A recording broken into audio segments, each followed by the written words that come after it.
Hello hi నమస్తే welcome to big news. నేను మీ గౌసుద్దీన్ షేక్. ఉన్నదే రాస్తా, చూసిందే చెప్తా.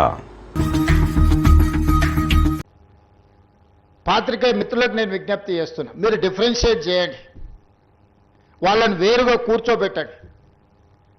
వాళ్ళు మేము ఒక్కటి కాదని ఒక భావాన్ని ప్రజలకు కల్పించాల్సిన అవసరం ఉంది. ఈరోజు media, social media, digital media, ఎవడు పడితే వాడికి మొత్తం పెన్ను పేపర్ ఇస్తే వాళ్ళు మొత్తం రాయలేడు, ఏబిసిడి మొత్తం రాయలేడు. వాడు కూడా నేను జర్నలిస్ట్ అంటాడు. ఏం జర్నలిస్ట్ అంటే నేను సోషల్ మీడియా జర్నలిస్ట్ని అంటాడు. వాళ్ళ పేరు పక్కనే జర్నలిస్ట్ అని పెట్టుకుంటాడు. అది మొత్తం వాళ్ళ ఇంటి పేరే అయినట్టు, వాళ్ళ తాతలు ముత్తాతల నుంచి జర్నలిజంలో పుట్టి పెరిగినట్టు జర్నలిస్ట్ ఎల్లయ్య, జర్నలిస్ట్ పుల్లయ్య అని పెట్టుకుంటారు. వాడు ఎప్పుడైనా జర్నలిజం స్కూల్లోనే చదివిండా, లేకపోతే ఓనమాలు మొత్తమాన్ని వస్తాయంటే ఆ రెండు రావు. జర్నలిజం అక్షరం ముక్క కూడా. ముఖ్యమంత్రి రేవంత్ రెడ్డి మాట్లాడుతున్న ఈ వీడియోను చూస్తుంటే, ఆయన మాటలను వింటుంటే ఒక జర్నలిస్టుగా ఎవరికైనా రక్తం సలసలం మరిగిపోతుంది కదూ. జర్నలిజాన్ని అపహాస్యం చేస్తూ, జర్నలిస్టులను అవమానపరుస్తూ ముఖ్యమంత్రి మాట్లాడారనిపిస్తుంది.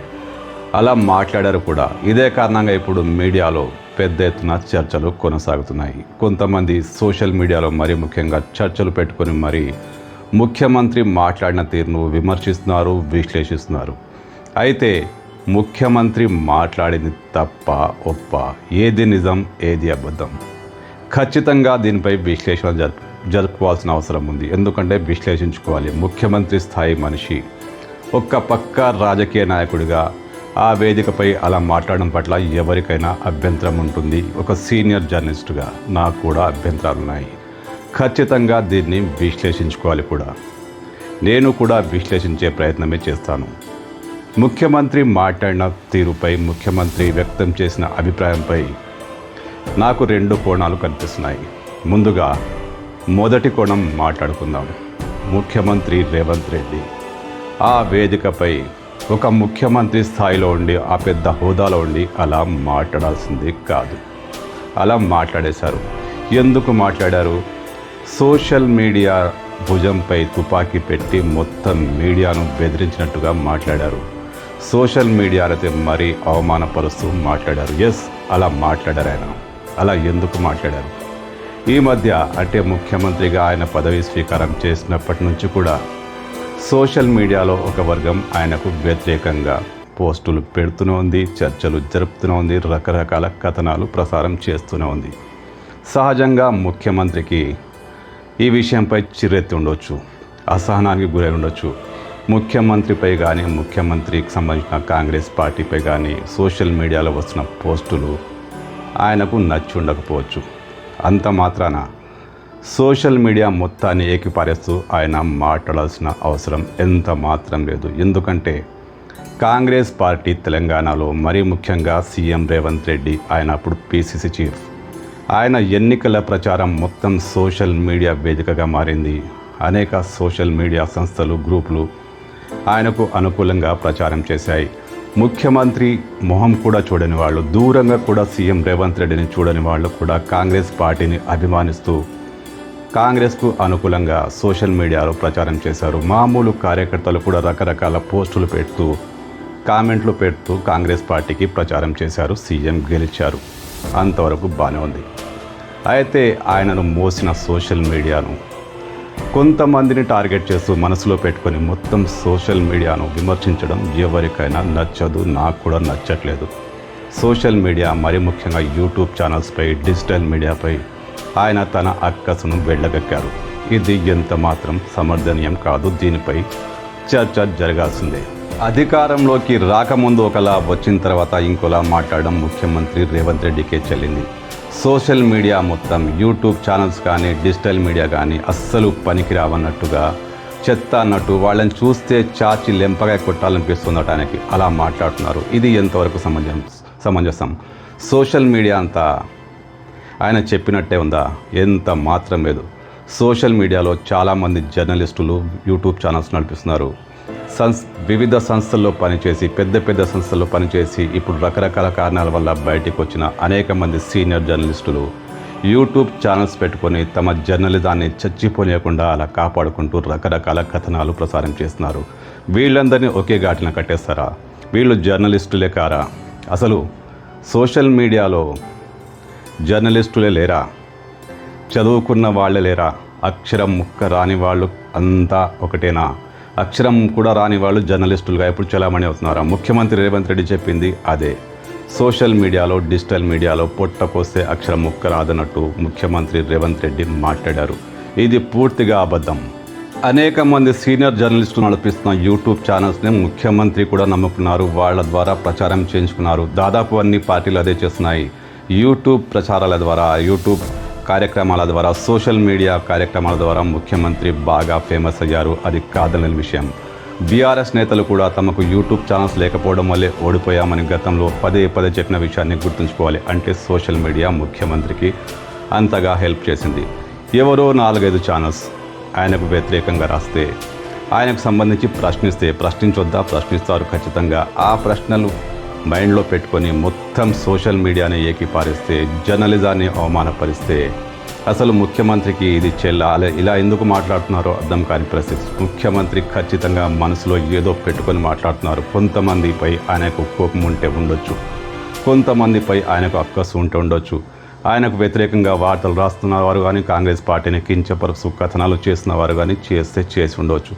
వాళ్ళ గురించి డైరెక్ట్గా మాట్లాడాల్సింది. మొత్తం సోషల్ మీడియాను అత్యంత అనుచితంగా, అగౌరవపరిచే విధంగా ముఖ్యమంత్రి ఇలా మాట్లాడడం ఎంత మాత్రం సమంజసం కాదు. నా రెండో పాయింట్ ఏంటంటే, ముఖ్యమంత్రి ఏ కారణాలతో అలా మాట్లాడారో ఆయన మనసులో కొంతమంది ఉండొచ్చు, అలా మాట్లాడి ఉండొచ్చు. కానీ ఆయన మాట్లాడింది పూర్తిగా అబద్ధమా? ఆయన మాటల్లో రవంత కూడా నిజం లేదా అంటే ఉంది. ఆయన మాటల్లో లాజిక్ ఉంది. ఆయన ఎందుకు మాట్లాడారు? ఆయన ముఖ్యమంత్రి హోదాలో అలా మాట్లాడాల్సింది కాదు. పక్కా రాజకీయ నాయకుడిగా, ఒక సామాన్య చోటామోటా నాయకుడిగా మాట్లాడారు. అది కరెక్టే. కానీ ఆయన మాటల్లో లాజిక్ ఉంది. యూట్యూబ్ ఛానల్స్ కొంతమంది సీనియర్ జర్నలిస్టులు నడిపిస్తున్న మాట వాస్తవమే. వాళ్ళు చాలా సీనియర్లు, అనుభవజ్ఞులు. వాళ్లకు జర్నలిజంలో విశేషమైన అనుభవం ఉంది. దాని ఆధారంగా ఏ సంస్థలోనూ పనిచేయని ఇప్పుడు సీనియర్ జర్నలిస్టులు యూట్యూబ్ ఛానల్స్ నడిపిస్తున్నారు. కొంతమంది డిజిటల్ మీడియా నడిపిస్తున్నారు. కొంతమంది చిన్న చిన్న పత్రికలు పెట్టుకొని నడిపిస్తున్నారు. ఇది కరెక్టే. నిజంగానే అందరూ జర్నలిస్టులేనా? చాలామంది రేవంత్ రెడ్డి చెప్పినట్టు పొట్టకొస్తే అక్షరం ముక్క రాని వాళ్ళు ఇప్పుడు జర్నలిస్టుగా చలామణి అవుతున్నారు. ఇది జర్నలిస్ట్ సంఘాలు ఖచ్చితంగా ఆలోచించాల్సిన విషయం. ఏదైనా ప్రెస్ మీట్ జరిగితే పట్టుమని 10 మంది జర్నలిస్టులు అక్కడ ఉండరు.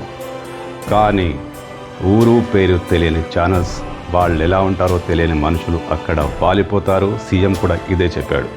అచ్చం అదే జరుగుతుంది. వాళ్ళు ఎవరిని గౌరవించరు. వాళ్లకు చేతిలో యూట్యూబ్ ఛానల్ ఉంది. వాళ్ళు వస్తారు, ఏదో వాళ్ళకు తోచింది షూట్ చేసుకుంటారు, వెళ్తారు, రాస్తారు. ఇలాంటి వాళ్ళు చాలామంది ఉన్నారు. ఒకడు గుట్కా నములుతూ యూట్యూబ్ రిపోర్టర్ని బయట తిరుగుతుంటాడు. ఒకడు పాన్ పరాగ్ తింటాడు. ఒకడు లుంగి వేసుకొని మరీ యూట్యూబ్ ఛానల్స్ రిపోర్టర్ అంటాడు. ఏ ఛానలో తెలియదు, ఏ పేరో తెలియదు, అడ్రస్ ఏముండదు. కానీ వాళ్ళకు యూట్యూబ్ ఉంది.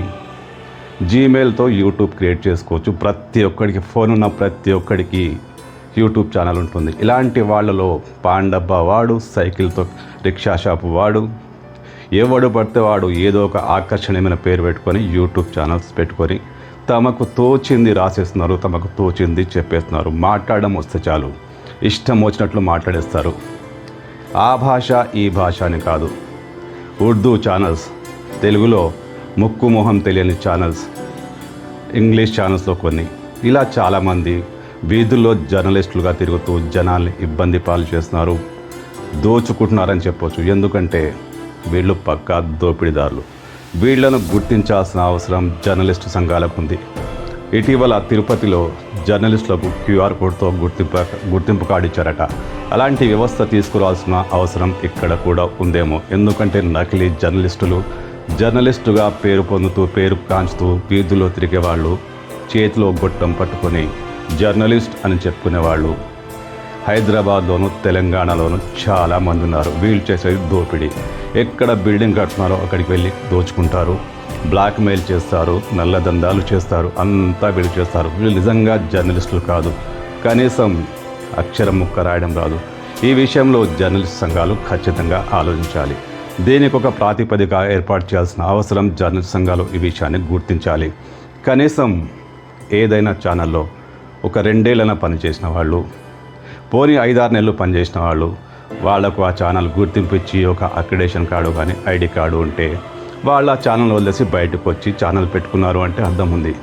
ఎవరు పడితే వాళ్ళు యూట్యూబ్ అని ఒక తెలిసిన ప్రతి ఒక్కడు, మాట్లాడడం తెలిసిన ప్రతి ఒక్కడు ఛానల్స్ పెట్టుకుంటున్నాడు.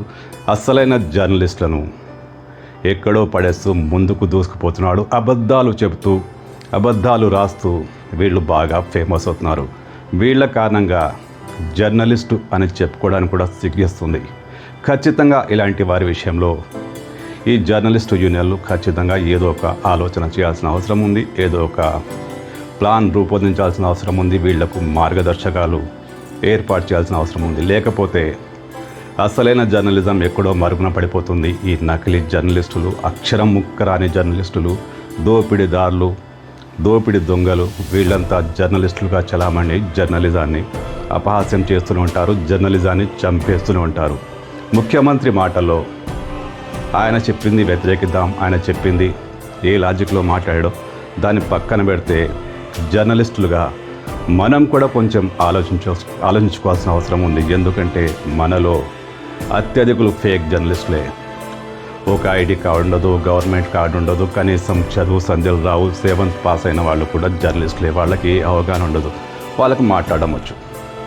ఆ మాట్లాడడం వచ్చిన కారణంగానే జర్నలిస్టులుగా ఫేమస్ అయిపోతున్నారు.